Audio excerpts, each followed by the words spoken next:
Hello and thanks for joining us for another episode of Into the Killing. Or if this is your first episode, thanks for checking us out. Do you know of any interesting cold cases that were eventually solved? Do you know of any messed up true crime stories? Or do you know any spooky stories about the supernatural? If you do, we want to hear from you. Please visit our website, criminallylisted.com, where you can suggest cases for Into the Killing, Criminally Listed, and Paranormally Listed. For today's episode, we're going back to September 1985. On September 6, 1985, Midwest Express Airlines Flight 105 took off from General Mitchell International Airport in Milwaukee, Wisconsin. There were 27 passengers and 4 crew members on board. Its destination was Hartfield-Jackson Atlanta International Airport. Tragically, they had problems on takeoff. It crashed into a field a few hundred feet from the runway. All 31 people on board were killed. At 7:17 a.m. on September 19, 1985, Mexico City was struck by an 8.0 magnitude earthquake. It caused $5 billion in damage. It left 5,000 to 45,000 people dead. An additional 30,000 people were injured. On September 24, 1985, 9-year-old Janie Ensminger died from leukemia in Durham, North Carolina. She was conceived and born at Marine Corps Base Camp Lejeune in Jacksonville, North Carolina. She was diagnosed with leukemia when she was 6 years old.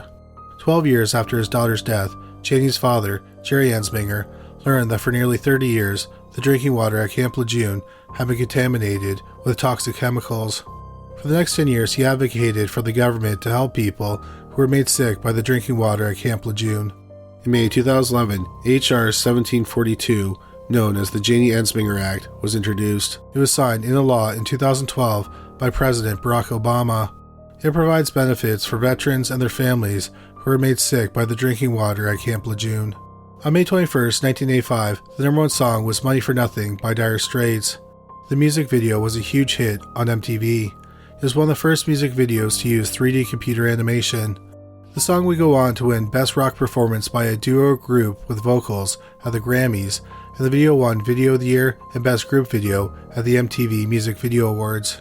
The number one movie at the American box office was Back to the Future. On May 22, 1985, the new dead body of a teenage girl was found next to Wyoming Highway 789, just outside of Hudson, Wyoming. It appeared that she had only been dead for a few hours. She had been raped and strangled to death. The force of the strangulation had crushed her windpipe. She had been killed elsewhere, and then her body was dumped. The killer had grabbed her by the ankles and dragged her from the side of the road face down. There was no effort to hide the body. It turned out that a group home for troubled teenagers in the county had one of its residents go missing the night before. She was 13-year-old Teri Jo Bradish, who went by the name Teri Jo. Her biological father, Teri Jo Bradish, identified the body at the local funeral home. Teri Jo was born in November 1971 in Graybull, Oklahoma. At some point, her family moved to Powell, Oklahoma. She had 2 brothers, a sister, and 2 stepbrothers. Teri Jo's problems first emerged after her parents divorced. She started running away from home and getting into trouble. She eventually was placed in a group home. By September 1985, she had spent about 4 months in a group home near Lander, Wyoming. September 21, 1985 was movie night at the home. Teri Jo got a phone call. She used the phone in private. When she returned to the group, she told them it was her father. She told the group he was planning to come visit her tomorrow. She then asked her supervisor for permission to go to the horse stables. Teri Jo loved the stables and had always dreamed of being a cowgirl. The supervisor told her that was fine. Teri Jo grabbed an apple and then walked out of the group home. She never came back inside. After a while, the staff and the residents searched for her, thinking she was injured or worried that something else had happened. But they found no trace of her. Several people saw a car driving away from the area, but no one got a good look at the vehicle. The supervisor reported Teri Jo as a runaway. After Teri Jo's body was found, the police interviewed everyone at the group home. The police were able to clear all of them as suspects. Several of them had mentioned she had received a phone call from her father just before she went missing. The police talked to Teri Jo's father, Jerry, and asked about the phone call. Jerry said he had no idea what they were talking about. He claimed he last spoke to Teri Jo months earlier, in August 1985, when she appeared in juvenile court. The police checked his phone records and confirmed that the call didn't come from his home. The police believe that the mysterious phone call was the key to identify the killer. They believe that the killer called, convinced Teri Jo to sneak out of the group home and arranged to pick her up. One theory was that it was a boyfriend or a love interest. There were rumors that Teri Jo was interested in an older boy who had recently left the group home. The police tracked down the young man, but he had a solid alibi, so he was cleared as a suspect. The police also interviewed sex offenders in the area, but they didn't develop any strong suspects. After that, the case went cold. Nearly 21 years passed and no progress was made on the case. Then in 2006, the case was reopened. It shouldn't be a surprise, but in 21 years, a lot had changed. In 1985, the three top movies at the domestic box office were Back to the Future, Beverly Hills Cop, and First Blood Part 2. In 2006, the three top movies were Pirates of the Caribbean, Dead Man's Chest, Cars, and X-Men: Last Stand. Popular TV shows released in 1985 include Moonlighting, which launched the career of Bruce Willis, the sitcom Who's the Boss, and the action-adventure show MacGyver. In 2006, popular shows that were released included the serial killer drama Dexter, the sitcom 30 Rock, and the much-beloved family sports drama Friday Night Lights. 1985's biggest album was Brothers in Arms by Dire Straits, which contains the single Money for Nothing. Second was No Jacket Required by Phil Collins, which also won the Grammy for Album of the Year, and Whitney Houston's debut self-titled album was third. 2006's best-selling albums were Back to Black by Amy Winehouse, Loose by Nelly Furtado, and Future Sex/Love Sounds by Justin Timberlake. Some popular books released in 1985 include the haunting dystopian novel The Handmaid's Tale by Margaret Atwood, the sci-fi classic Ender's Game by Orson Scott Card, and one of the best postmodern westerns, Blood Meridian by Cormac McCarthy. In 2006, Cormac McCarthy published his best-known book, the post-apocalyptic novel The Road. Other popular books published in 2006 included Stephenie Meyer's New Moon, the second book in the Twilight series, and the second book in Stieg Larsson's Millennium series, The Girl Who Played with Fire. In 1985, DC Comics tried to simplify 50 years of continuity through a 12-issue crossover event called Crisis on Infinite Earths. It killed off their multiverse and created one single universe. But in the ensuing years, DC has relaunched the multiverse. Also, in 1985, in the world of comics, Bill Watterson's Calvin and Hobbes debuted. It was incredibly popular, and it was in syndication for 10 years. Finally, Peter Parker, the Spectacular Spider-Man, had the death of Jean DeWolff storyline, which was considered revolutionary at the time. The police chief and friend of Spider-Man, Jean DeWolff, was murdered in her sleep. It was considered revolutionary because Jean wasn't killed in the climax of a battle, and her killer wasn't a supervillain, which were common storylines in comic books. It's still one of the most popular Spider-Man storylines. In 2006, the ultra-violent The Boys by Garth Ennis was released. It is the basis for the hit Amazon Prime show. Also that year, Marvel released one of their most famous storylines, Civil War. The story arc, written by Mark Miller, follows the events after the government passes the Superhero Registration Act. The act forces anyone with superpowers to register with the government. They also had to reveal their true identity and had to undergo training. This leads to a split between the characters with superpowers, with Captain America leading the team that opposes the act, and Iron Man being the leader of the group who supports it. The storyline was polarizing amongst fans at the time, but is now considered one of Marvel's best story arcs. Another popular story arc for Marvel that was released in 2006 was Planet Hulk. The Illuminati, a secret society of superheroes, decides that the Hulk is too dangerous after he attacks Las Vegas, so they plan on sending him to a peaceful planet. But he crashes on a planet called Sakaar and must compete in gladiator-style fights.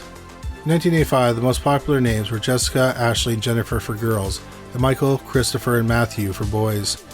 21 years later, Emma, Madison, and Ava, and Aiden, Jacob, and Ethan were the most popular names. In the 21 years since Teri Jo's murder, DNA profiling had become a powerful crime-fighting tool. The killer's semen had been saved, and it was in good condition. Investigators sent the sample to the Wyoming crime lab so that a DNA profile could be made. In February 2007, the investigators got the results of the test. They were shocked by the results. It wasn't matched to a known offender. Instead, there was a familial match. Specifically, the DNA belonged to a parent of the victim. The police then began to investigate Jerry Bradish. When Teri Jo was murdered, they thought that Jerry lived in Powell, Wyoming, which is about 185 miles from the murder scene. But he was actually living in a mobile home in Riverton, which is about 25 miles from the group home. Riverton is on the same highway where Teri Jo's body was dumped. Teri Jo was living in a group home outside of Lander, and her body was found 2 miles north of Hudson. If you start off in Lander and drive north on the highway, you go through Hudson, and the next major city on the highway is Riverton. It seems that Jerry picked up his daughter, raped and murdered her, and then dumped her body on his way home. The police learned that Jerry had left Wyoming in 1995. He once lived in New Fairview, Texas, where he was a city councilman. In 2007, he was living in Decatur, Texas. He was working for an asphalt and paving company. In March 2007, a detective from Fremont County traveled to Decatur and worked with the Texas Rangers on surveilling Jerry. One day, they saw him throw out a pair of work gloves. The detective gathered the gloves and sent them to the crime lab for testing. While he waited for the results, he continued to investigate Jerry Bradish. It turned out that in February 1985, about 7 months before Teri Jo's murder, Jerry had taken out a $10,000 life insurance policy on Teri Jo's life. He then collected the money shortly after her death. The detective then talked to the woman who was married to Jerry between 1984 and 1991. She said that Jerry would touch Teri Jo inappropriately while joking around with her. She also said that he had an explosive temper and physically abused Teri Jo and his stepchildren. Jerry's ex-wife said that she didn't know about the life insurance policy. Then, in early 2008, the investigators got the results from the DNA testing on the work gloves. It was a match to the DNA from the semen sample. However, this only proved that Jerry raped his daughter, not that he killed her. So, the police decided to interview him. They did it under the pretense of him being the victim's father and not a suspect. Then they confronted him with the DNA evidence and told him it was best just to come clean. Jerry then told them about the murder of his 13-year-old daughter. He had called Teri Jo from a payphone. He told her to lie to her supervisor and say that he was coming to see her tomorrow, but she should sneak out that night. He had brought a bottle of wine with him. He said he had purchased the wine nearly a month earlier. He had gone several times to lure her out of the group home, but he had backed out each time. Once he did lure her out of the home, he got her into the back seat of his car and started driving down the highway. He eventually pulled off on a side road. He says that she drank the entire bottle of wine and then passed out. However, the toxicology report refuted this. When Teri Jo was killed, she only had a small amount of alcohol in her system, so she was probably awake when the assault happened. He said that he raped her because, as he accurately predicted, it would throw suspicion off him. He thought it would make more sense that a stranger or friend raped and murdered her rather than her own father.